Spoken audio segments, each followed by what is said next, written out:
বিশ্ব সংবাদে আপনাদের স্বাগত। শুরুতেই সংবাদ শিরোনাম, পরে বিস্তারিত।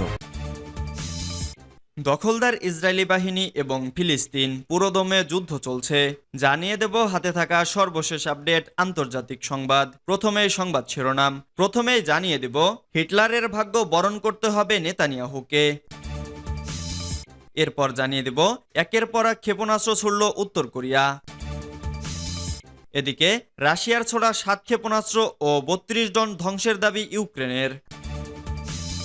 আরও জানিয়ে দেব যুক্তরাষ্ট্রে আন্দোলনরত শিক্ষার্থীদের প্রশংসায় ইরানের সর্বোচ্চ নেতা। সর্বশেষ জানিয়ে দিব রাফায় যুক্তরাষ্ট্রের দেয়া বোমা দিয়ে হামলা চালায় ইসরায়েল। এতক্ষণ শুনছিলেন সংবাদ শিরোনাম, এবারে বিস্তারিত। তবে অনুরোধ থাকবে ভিডিওটিতে একটি লাইক করবেন এবং কমেন্ট করে জানিয়ে দিবেন কোন জেলা থেকে আপনি আমাদের এই ভিডিওটি দেখছেন।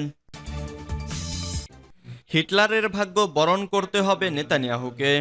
ইসরায়েলের প্রধানমন্ত্রী বেনিয়ামিন নেতানিয়াহুকে রক্তচোষা উন্মাদ আখ্যা দিয়ে তুরস্কের প্রেসিডেন্ট রিসেপ তাইপ এরদোগান বলেছেন, অ্যাডলফ হিটলার ও অন্যান্য যুদ্ধাপরাধীদের মতো একই ভাগ্য বরণ করতে হবে নেতানিয়াহুকে, জানিয়েছে মিডল ইস্ট মনিটর ও টাইমস অব ইসরায়েল। আঙ্কারায় দেয়া ভাষণে তুরস্কের প্রেসিডেন্ট এরদোগান গাজার রাফাতে ইসরায়েলের কর্মকাণ্ডের নিন্দা করেছেন এবং এটাকে সন্ত্রাসী রাষ্ট্রের কুৎসিত চেহারার প্রকাশ বলে অভিহিত করেছেন। তিনি বলেন, নেতানিয়াহু বিকৃতি মানসিকতার এক নেতা। তার নেতৃত্বে কিভাবে বর্বরতা চলছে তার সাক্ষী গোটা বিশ্ব। গাজায় চলমান ইসরায়েলি বর্বরতার জন্য যুক্তরাষ্ট্রকেও সমানভাবে দায়ী করেন তুর্কি প্রেসিডেন্ট এরদোগান। একের পর এক ক্ষেপণাস্ত্র ছুড়ল উত্তর কোরিয়া। একের পর এক ক্ষেপণাস্ত্র ছুড়েছে উত্তর কোরিয়া। দেশটির পূর্ব সীমান্তে জাপান সাগরে এসব ক্ষেপণাস্ত্র ছোড়া হয়েছে। বৃহস্পতিবার 30 মে এনবিসি নিউজের এক প্রতিবেদনে এ তথ্য জানানো হয়েছে। প্রতিবেদনে বলা হয়েছে, উত্তর কোরিয়ার প্রতিরক্ষা বাহিনী জাপান সাগরে একের পর এক স্বল্প পাল্লার ক্ষেপণাস্ত্র ছুড়েছে। বৃহস্পতিবার এসব ক্ষেপণাস্ত্র ছোড়া হয়েছে। দক্ষিণ কোরিয়ার প্রতিরক্ষা বাহিনী এক বিবৃতিতে ক্ষেপণাস্ত্র ছোড়ার তথ্য নিশ্চিত করেছে। তারা জানিয়েছে, পিয়ংইয়ং বৃহস্পতিবার ভোরে পূর্বাঞ্চলের উপকূলে অন্তত 10টি ব্যালিস্টিক ক্ষেপণাস্ত্র ছুড়েছে। 350 কিলোমিটার দূরের লক্ষ্যবস্তুতে এসব ক্ষেপণাস্ত্র আঘাত হানতে সক্ষম। উত্তর কোরিয়ার এ আচরণকে উস্কানিমূলক বলে উল্লেখ করেছে দক্ষিণ কোরিয়া। জাপান ও যুক্তরাষ্ট্রের সঙ্গে শিগগিরই বিষয়টি নিয়ে আলোচনার কথা জানিয়েছে দেশটি। উত্তর কোরিয়ার ক্ষেপণাস্ত্র ছোড়ার বিষয়টি জাপানও নিশ্চিত করেছে। বৃহস্পতিবার সকালে জাপানের প্রধানমন্ত্রী ফুমিও কিশিদা বলেন, জাপানের সমুদ্র সীমার বিশেষ অর্থনৈতিক অঞ্চলে উত্তর কোরিয়ার ছোড়া ক্ষেপণাস্ত্র আঘাত হেনেছে। এ ধরনের উস্কানিমূলক আচরণেরও নিন্দা জানিয়েছেন তিনি। এদিকে সোমবার দক্ষিণ কোরিয়ার রাজধানী সিউলে কোরিয়া উপদ্বীপকে পরমাণু অস্ত্র থেকে মুক্ত করা ইস্যুতে বৈঠক করেছেন চীন, জাপান ও দক্ষিণ কোরিয়ার শীর্ষ কর্মকর্তারা। এ জোটের সবশেষ 2019 সালে বৈঠক হয়েছিল। সোমবারের এ বৈঠকের কঠোর নিন্দা জানিয়েছে পিয়ংইয়ং। দেশটির রাষ্ট্রীয় সংবাদ মাধ্যম KCNA এ ঘটনাকে গভীরভাবে উস্কানিমূলক বলে উল্লেখ করেছে। এতে বলা হয়েছে, নিজেদের পরমাণু অস্ত্র সমৃদ্ধ রাষ্ট্র হিসেবে প্রতিষ্ঠার লক্ষ্য নিয়েছে উত্তর কোরিয়া। প্রতিবেশী দেশগুলোর এমন আচরণ তারা প্রত্যাশা করে না বলেও উল্লেখ করা হয়। এর আগে গত 27 মে স্থানীয় সময় রাত 10টা 44 আরও একটি গোয়েন্দা উপগ্রহ উৎক্ষেপণ করে পিয়ংইয়ং, কিন্তু উৎক্ষেপণের 4 মিনিটের মাথায় সেটি সাগরে ভেঙে পড়ে। KCNA জানায়, ইঞ্জিনে যান্ত্রিক ত্রুটির কারণে গোয়েন্দা উপগ্রহটি ভেঙে পড়েছে বলে প্রাথমিকভাবে ধারণা করা হচ্ছে। বিশেষজ্ঞরা জানান, এবারই প্রথম ইঞ্জিনের জ্বালানি হিসেবে তরল অক্সিজেন পেট্রোলিয়াম ব্যবহার করেছিল উত্তর কোরিয়া।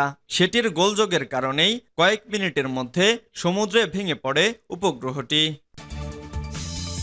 রাশিয়ার ছোড়া 7 ক্ষেপণাস্ত্র ও 32 ড্রোন ধ্বংসের দাবি ইউক্রেনের। রাশিয়ার ছোড়া 7টি ক্ষেপণাস্ত্র এবং 32টি ড্রোন ধ্বংস করেছে ইউক্রেন। বৃহস্পতিবার রাতে দেশটির বিমান প্রতিরক্ষা ব্যবস্থা সেগুলো ধ্বংস করেছে। ইউক্রেনীয় বিমান বাহিনীর কমান্ডারের বরাতে ব্রিটিশ বার্তা সংস্থা রয়টার্স এ খবর জানিয়েছে। টেলিগ্রাম মেসেজিং অ্যাপে বিমান বাহিনীর ওই কর্মকর্তা বলেছেন, রাশিয়া মোট 51টি ক্ষেপণাস্ত্র ও ড্রোন নিক্ষেপ করেছে। রুশ বাহিনী সেগুলো ইউক্রেনের সামরিক স্থাপনা এবং গুরুত্বপূর্ণ অবকাঠামো লক্ষ্য করে নিক্ষেপ করেছে বলে জানিয়েছে কমান্ডার। তবে এ বিষয়ে আরও বিস্তারিত কিছু জানাননি তিনি। একটি পৃথক বিবৃতিতে পূর্ব ইউক্রেনের খারকিভের মেয়র ইহোর তেরেখভ বলেছেন, গতরাতে শহরের গুরুত্বপূর্ণ অবকাঠামোতে গোলাবর্ষণ করা হয়েছে। এতে 4 জন আহত হয়েছে। অন্যান্য বেসামরিক এবং সামরিক কর্তৃপক্ষ হামলায় সৃষ্ট হতাহতের এবং ধ্বংসের খবর জানায়নি।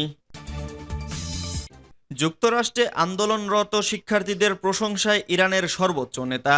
ইরানের সর্বোচ্চ নেতা আয়াতুল্লাহ আলী খামেনি গাজা উপত্যকায় ইসরায়েলের আক্রমণে প্রাণহানির ঘটনার প্রতিবাদে মার্কিন যুক্তরাষ্ট্রে বিশ্ববিদ্যালয়ের শিক্ষার্থীদের আন্দোলনের প্রশংসা করেছেন। বৃহস্পতিবার ইরানের এই নেতার সরকারি ওয়েবসাইটে প্রকাশিত বিবৃতিতে মার্কিন শিক্ষার্থীদের প্রশংসা করা হয়েছে। মধ্যপ্রাচ্য জুড়ে তেহরান সংশ্লিষ্ট বিভিন্ন সশস্ত্র গোষ্ঠীর কথা উল্লেখ করে খামেনি বলেন, আপনারা প্রতিরোধ ফ্রন্টের একটি শাখা গঠন করেছেন। উল্লেখ্য, ইরাকের সশস্ত্র গোষ্ঠী কাতিব হিজবুল্লাহ, ইয়েমেনের হুতি, লেবাননের হিজবুল্লাহর সমন্বয়ে ইরানের প্রতিরোধ ফ্রন্ট গঠিত। বিবৃতিতে ইরানের সর্বোচ্চ এই নেতা বলেছেন, ইতিহাসের পাতা যখন উল্টে যাচ্ছে তখন আপনারা এর ডান প্রান্তে দাঁড়িয়ে আছেন। গত এপ্রিলে যুক্তরাষ্ট্রের বিশ্ববিদ্যালয়গুলো ফিলিস্তিনপন্থী বিক্ষোভে উত্তাল হয়ে ওঠে। পরে পরিস্থিতি মোকাবেলায় ক্যাম্পাসে মোতায়েন করা পুলিশের সঙ্গে শিক্ষার্থীদের দফায় দফায় সংঘর্ষ হয়। সেই সময় কয়েক ডজন শিক্ষার্থীকে গ্রেপ্তার করে যুক্তরাষ্ট্র পুলিশ। আর এই বিক্ষোভের শুরু হয় নিউ ইয়র্কের কলম্বিয়া বিশ্ববিদ্যালয় থেকে। এর পরবর্তীতে তা পুরো যুক্তরাষ্ট্রের পাশাপাশি ইউরোপ ও অন্যান্য অঞ্চলেও ছড়িয়ে পড়ে। রাফায় যুক্তরাষ্ট্রের দেয়া বোমা দিয়ে হামলা চালায় ইসরায়েল। ফিলিস্তিনের গাজার রাফায় শরণার্থী শিবিরে চালানো হামলায় যুক্তরাষ্ট্রের দেয়া বোমা ব্যবহার করেছে ইসরায়েল। মার্কিন সংবাদ মাধ্যম সিএনএনের বিশ্লেষণে এমন তথ্যই উঠে এসেছে। রোববার ২৬ মে গাজার রাফার একটি শরণার্থী শিবিরে বিমান হামলা চালায় ইসরায়েল। এতে 23 শিশু এবং নারী ও বয়োবৃদ্ধ সহ কমপক্ষে ৪৫ জন নিহত হন, আর আহত হন ২০০ জনের বেশি। ওই শরণার্থী তাঁবুতে হামলার একাধিক ভিডিও বিশ্লেষণ করে সিএনএন। এছাড়া ঘটনাস্থলে থাকা বোমার ধ্বংসাবশেষ বিস্ফোরকও বিশ্লেষকরা পর্যবেক্ষণ করে দেখেন। এতে দেখা যায় হামলায় যুক্তরাষ্ট্রের সরবরাহ করা GBU-39 বোমা ব্যবহার করেছিল ইসরায়েলি সেনাবাহিনী।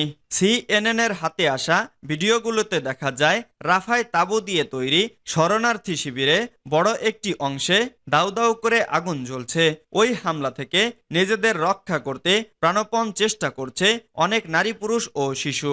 আর ধ্বংসস্তূপ থেকে শিশুসহ অনেকের মরদেহ বের করে আনছে উদ্ধারকারীরা।